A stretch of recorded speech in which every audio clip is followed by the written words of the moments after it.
everybody. Josh Rubenstein for some more KP Candid Conversations. I'm joined right now by Dr. Anthony Ho.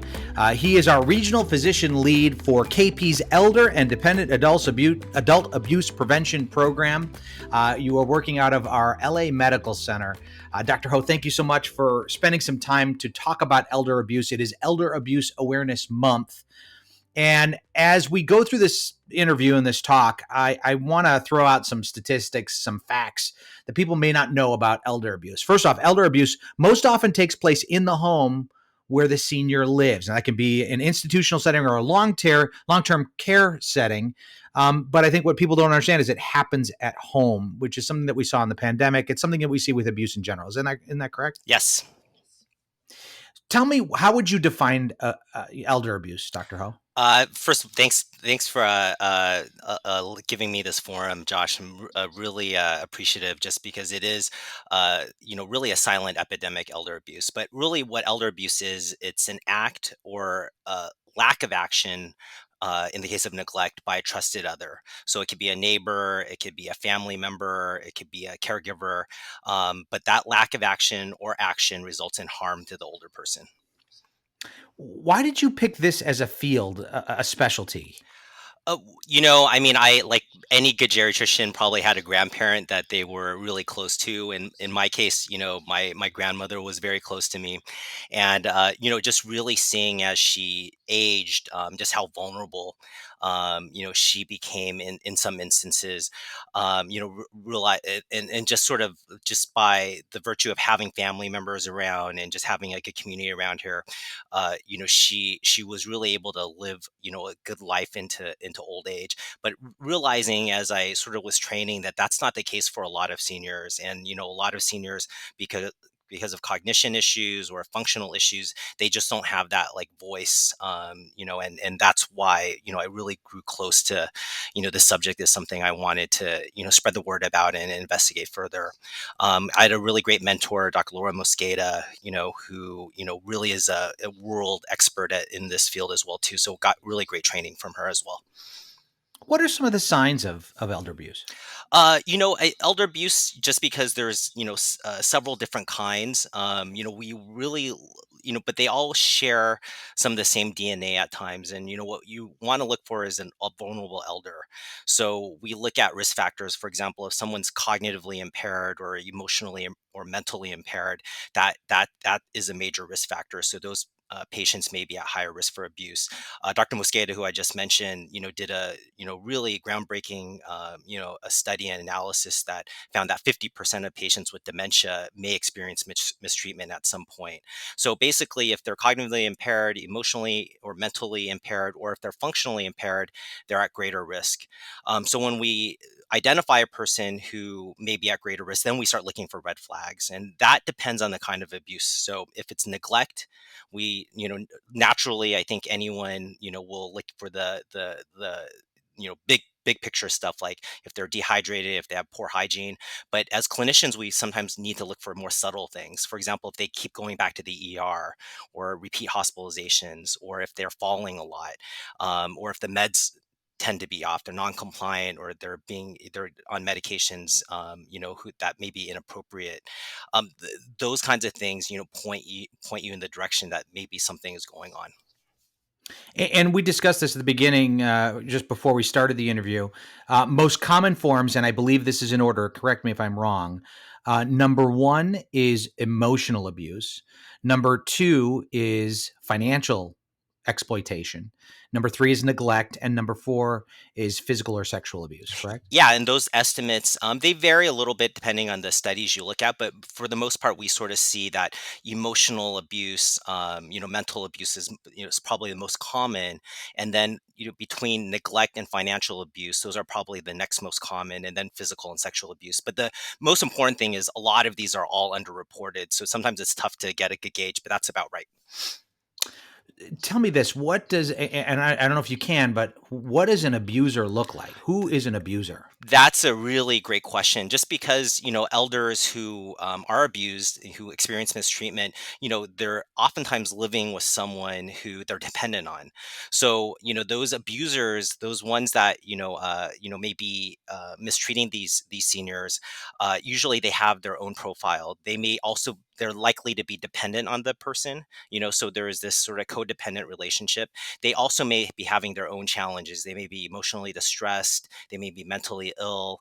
They may also be functionally impaired. And the key thing is a lot of these folks that, unfortunately, may be mistreating these seniors, they may not be intentionally doing it. It's just because of, a lot of factors that they're in this situation. And it's important to note that, for example, caregiver stress and caregiver burden is a big thing that we're trying to attack here at KP.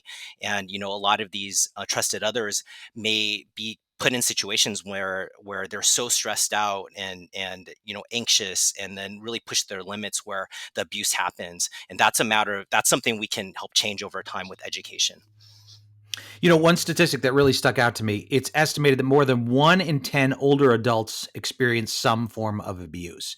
When we were talking about Child Abuse Awareness Month, one of the things they said is that if a child abuse says they're being abused, they're almost always not telling the truth. They're almost never lying.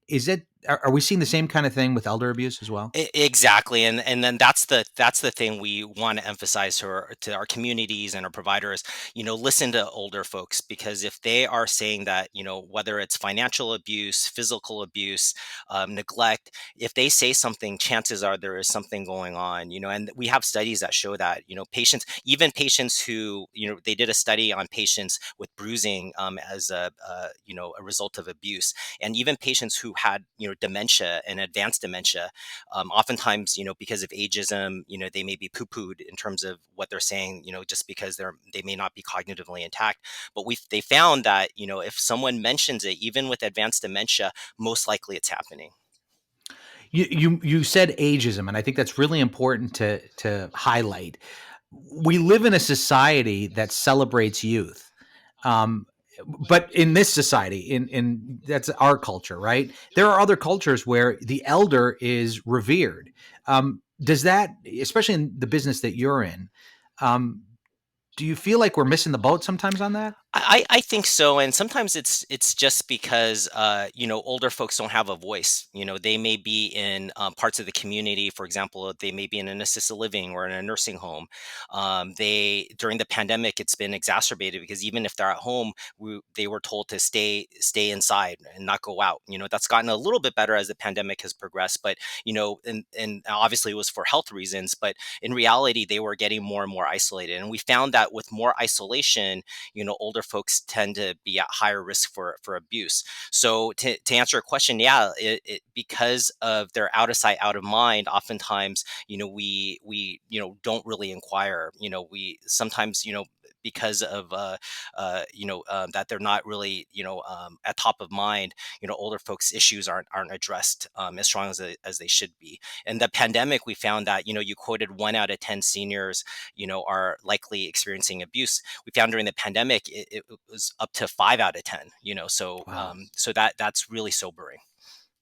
And I assume it was very hard to detect that during the pandemic because people weren't coming in for their regular checkups. You weren't giving that contact, right? Yeah, exactly. I mean, oftentimes, seniors were being told, to try to avoid the clinics, and then we really relied on that, telephonic or video outreach, which is hit or miss with patients in terms of how adept they are at technology. So really, and then on top of that, during the pandemic, seniors sometimes would the only contact they would have outside of their own household was the doctor and the nurse. So that link was really, really important. But during the pandemic, it was all strained.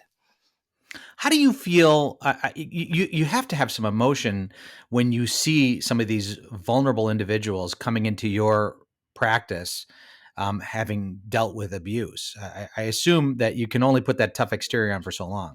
Yeah, right. And really, obviously for our physicians, it's really just really understanding that that if we don't do it, I mean, we have mandated reporting laws here in California, of course, but they have done studies which shows that doctors aren't really trained in detecting elder abuse.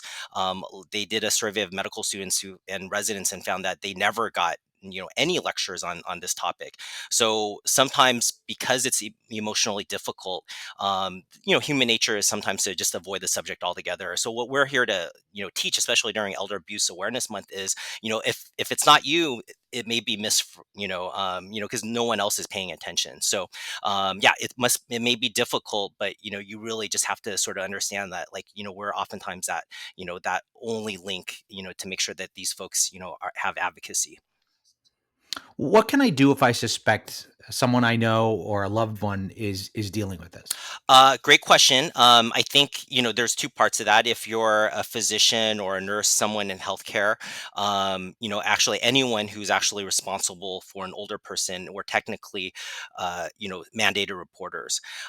So any patients over the age of 65, if you suspect, you need to report. If it's in the community, there's adult protective services, and we want to communicate to them to understand that there is a possible situation happening.